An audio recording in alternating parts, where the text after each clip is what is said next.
अस्सलाम वालेकुम वीवर्स। 16वां पारा और 16वें पारे का खुलासा हम देखते हैं। बिस्मिल्लाहिर्रहमानिर्रहीम। तो इन बुज़ुर्ग ने फरमाया कि हमने पहले ही आपसे कह दिया था कि आप सब्र ना कर सकेंगे। ये पिछले 15वें पारे में हमने सूरह काफ जो पढ़ी थी, उसमें हज़रत मूसा का भी ज़िक्र था। तो उसमें हज़रत मूसा ने जब हज़रत खिज़र अलैहिस्सलाम के साथ जो मुकालमा था, उसके जवाब में ये आगे 16वें पारे उसका बाकी हिस्सा है 16वें पारे में। तो इन बुज़ुर्ग ने फरमाया कि हमने पहले ही आपसे कह दिया था कि आप सब्र ना कर सकेंगे। हज़रत मूसा ने माज़रत की और कहा अब जाने दीजिए, और वादा किया कि अगर अब कोई सवाल करूं तो फिर मुझे साथ ना रखिएगा। फिर दोनों का गुज़र एक गांव से हुआ। गांव के लोग इस कदर बेमुरव्वत थे कि उन्होंने इन दोनों को कुछ भी खाने को देने से इनकार कर दिया। इस गांव में एक दीवार थी जो कि गिरने वाली थी। इन बुज़ुर्ग ने हज़रत मूसा को साथ लेकर इस दीवार की मरम्मत कर दी। हज़रत मूसा ने फरमाया अगर आप चाहते तो इस पर कोई उजरत ही ले लेते। इस बुज़ुर्ग ने कहा कि अब हम अलहदा होते हैं और आपको इन चीज़ों की हकीकत बताई देता हूँ जिन पर आप सब्र ना कर सके। वो कश्ती चंद आदमियों की थी, वो इसी से पेट पालते थे, और मैंने इनकी कश्ती को ख़राब कर डाला क्योंकि वहाँ एक जालिम बादशाह था जो कि हर अच्छी कश्ती को लोगों से छीन रहा था। और इस बच्चे के वालिदैन साहिब ईमान थे और ये बड़ा होकर इनके ईमान को भी ख़तरे में डाल देता और इनके साथ सरकशी से पेश आता।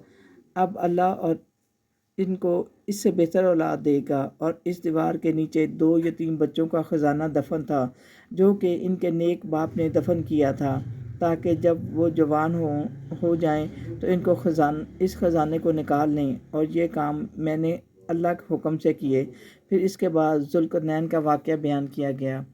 और जो लोग ईमान लाएं और नेक अमल करें, इन्हें जन्नतुल फिरदौस में मेहमान बनाया जाएगा, जिसमें वो हमेशा रहेंगे, जहाँ से इन्हें ना कोई निकालेगा और ना ही कहीं जाना चाहेंगे, ना ही कहीं वो जाना चाहेंगे। अगर तमाम समंदर स्याही बन जाएं और इन जैसे और समंदर भी हों और तेरे रब की बातें लिखना शुरू कर दें, समंदर ख़त्म हो जाएंगे मगर तेरे रब की बातें ख़त्म ना होंगी। आप कह दीजिए कि मैं तुम ही जैसा आदमी हूँ, मेरे पास वही आती है, तुम्हारा मबूद एक है। और जो शख्स अपने रब से मिलने की आरजू रखे तो अल्लाह नेक काम करता रहे और नेक काम करता रहे और अपने रब की इबादत में किसी को शरीक ना करे।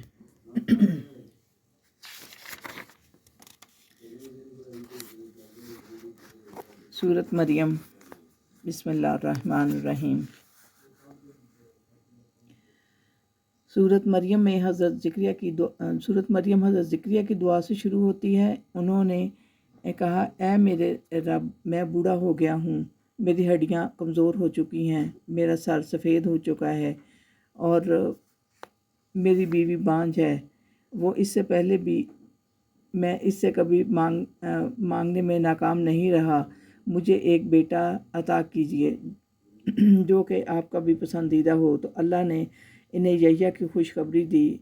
तो ज़करिया ने सवाल किया कि मैं बुढ़ापे की इंतहाई दर्जा पर हूँ, ये कैसे होगा? तो अल्लाह ने कहा, ये मेरा हुक्म है और ऐसे ही होगा। तुम पैदाइश से पहले भी कुछ भी ना थे, मैंने तुम्हें पैदा किया। और यहया को हमने लड़कपन में दीन की समझ अता की और वो बड़े परहेज़गार और वालिदैन के खिदमत गुजार थे।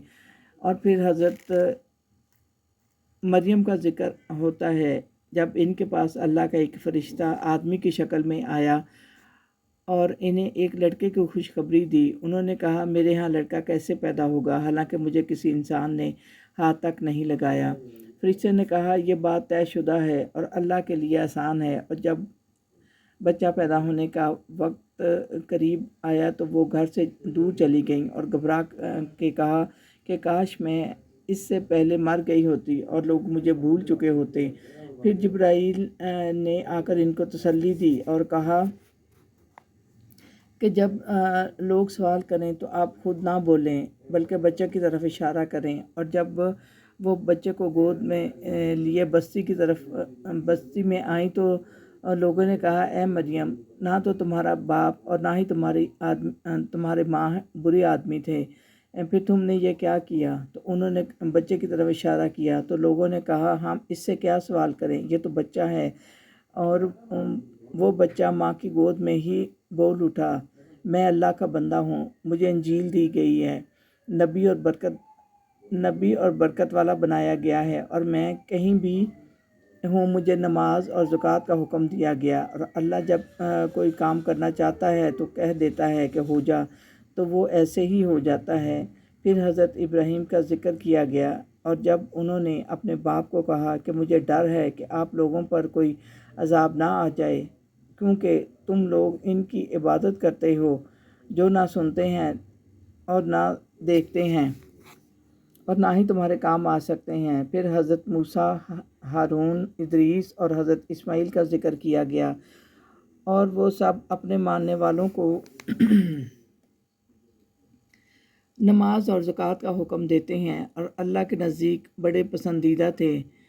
پھر بعد میں ان کی اولاد میں سے کئی ایسے نالائق بھی پیدا ہوئے جنہوں نے نماز کو برباد کیا اور اپنی خواہشوں کی پیروی کی، تو یہ عنقریب خرابی دیکھیں گے۔ مگر جس نے توبہ کر لی اور ایمان لایا اور نیک کام کیے تو ان کا ذرا بھی نقصان نہ کیا جائے گا، وہ جنت میں جائیں گے۔ اور یہ مسلمانوں سے کہتے ہیں کہ مکان کس کا ہے اور وہ محفل کس کی بہتر ہے، اور تم سے پہلے کئی زیادہ نام و نمود والے ہم ہلاک کر چکے ہیں۔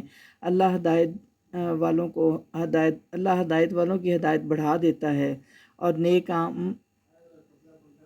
نیک کام ہمیشہ رہنے والے ہیں، اور جن کی آج یہ خدا چھوڑ کر عبادت کر رہے ہیں کل وہی ان کی عبادت کا انکار کریں گے، اور قیامت کے روز سب ان کے پاس تنہا تنہا حاضر ہوں گے، اور مجرموں کو پیاسا ہانکا جائے گا، اور جو ایمان لائے اور نیک کام کیے اللہ ان کی محبت پیدا کر دے گا، اور آپ اللہ سے ڈرنے والوں کو خوشخبری سنا دیں۔ سورہ طٰہٰ۔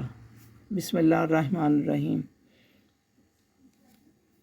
یہ قرآن ہم نے اس لیے نہیں اتارا کہ آپ کو تکلیف میں پڑ جائیں، یہ تو اس شخص کے لیے نصیحت ہے جو اللہ سے ڈرتا ہے اور اللہ کے اچھے اچھے نام ہیں۔ کیا آپ کو حضرت موسیٰ کی خبر پہنچی جب وہ راستے کی تلاش میں اور آگ لینے کے لیے نکلے، اور اللہ نے انہیں آواز دی کہ میں تمہارا رب ہوں، اور یہ پاک وادی ہے، اس لیے آپ جوتیاں اتار دیں، اور اللہ نے آپ کو نبی بنانے کے لیے منتخب کر لیا، اور میرے سوا کوئی معبود نہیں، تم میری ہی عبادت کرو اور میری ہی یاد میں نماز پڑھا کرو۔ اور اے موسیٰ، یہ تمہارے ہاتھ میں کیا ہے؟ انہوں نے کہا یہ لاٹھی ہے، اس کو کبھی سہارے کے کام لاتا ہوں، کبھی بکریوں کے لیے پتے جھاڑتا ہوں، اس کے علاوہ اس سے اور بھی کئی کام لیتا ہوں۔ اللہ نے کہا اسے زمین پر ڈال دو، تو وہ فوراً ایک دوڑتا ہوا سانپ بن گیا۔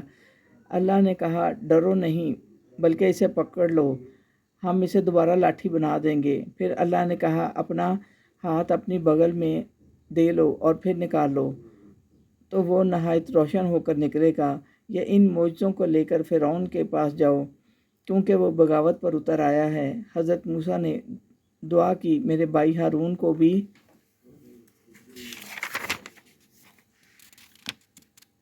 نبوت عطا کریں اور اس کام میں اس کو میرا مددگار بنائیں۔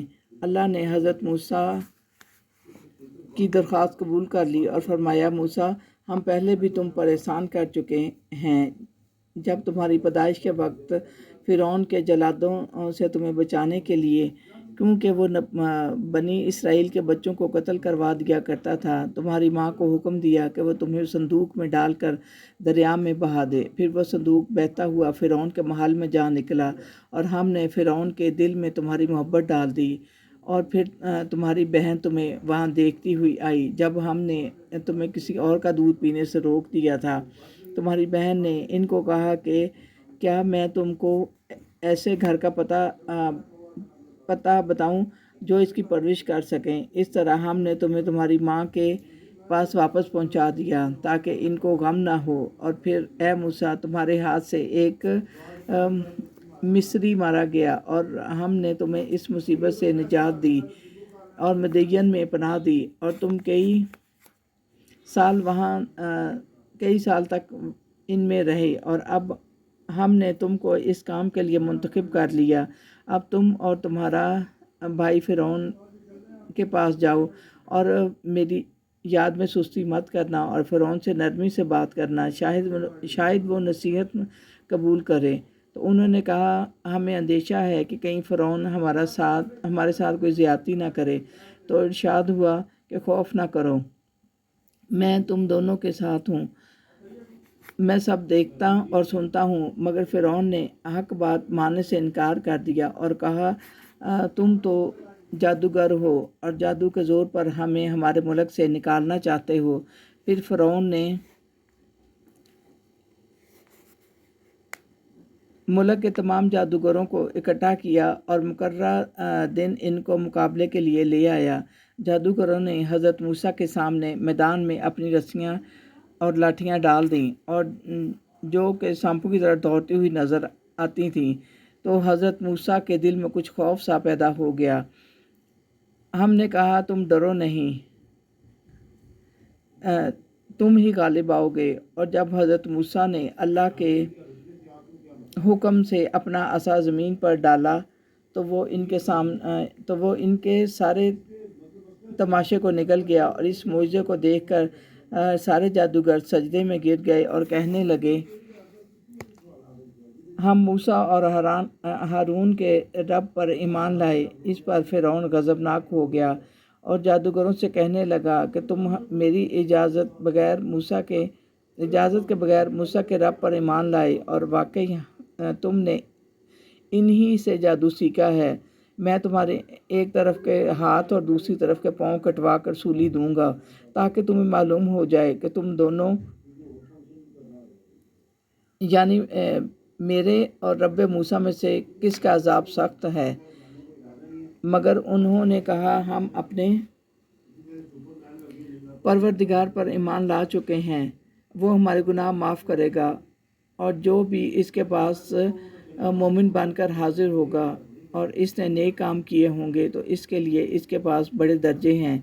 मगर जो मुजरिम होगा वो जहन्नम में जाएगा, जिसमें वो ना मरेगा और ना जिएगा। फिर हमने मूसा के पास वही भेजी तो बनी इसराइल को लेकर रातों रात निकल जाओ। फिर दरिया में से इनके लिए खुश्क रास्ता बना दिया। और जब फ़िरौन इनका पीछा किया तो अपने लश्करों समेत गर्क हो गया।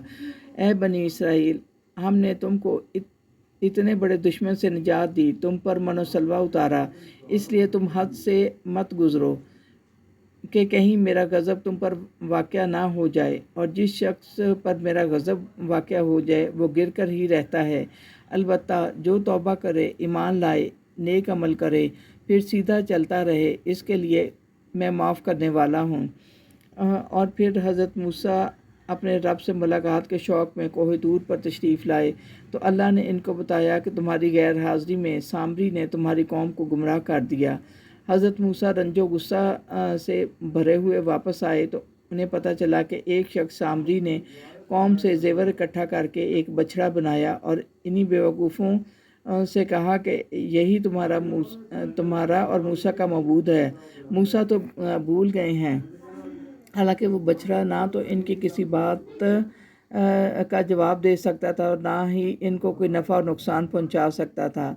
हज़रत हारून ने अपनी कौम को समझाने की बहुत कोशिश की, मगर उन्होंने इनकी बात मानने से इनकार कर दिया और कहा, जब तक हज़रत मूसा हमारे पास लौट कर नहीं आएंगे हम इस बछड़े की इबादत पर जमे रहेंगे। हज़रत मूसा ने सामरी को कहा कि तुम्हारे लिए यही सज़ा है कि तू बाकी ज़िंदगी लोगों को कहता फिरेगा कि मुझे हाथ मत लगाना, और हम इस बछड़े को जलाकर इसकी राख दरिया में बखेर देंगे।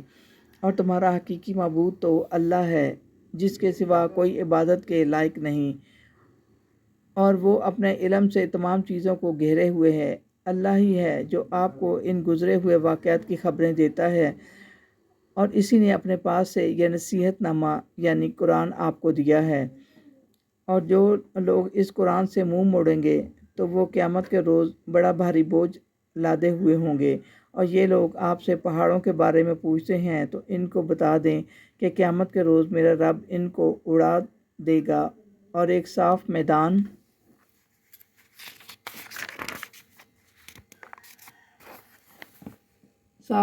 بنا دے گا، اور اللہ کے سامنے مرحبت کے تمام آوازیں دب جائیں گی، اور اللہ سوائے پاؤں کی آہٹ کے اور کچھ بھی نہ سنیں گے۔ اس روز کسی کو کسی کی سفارش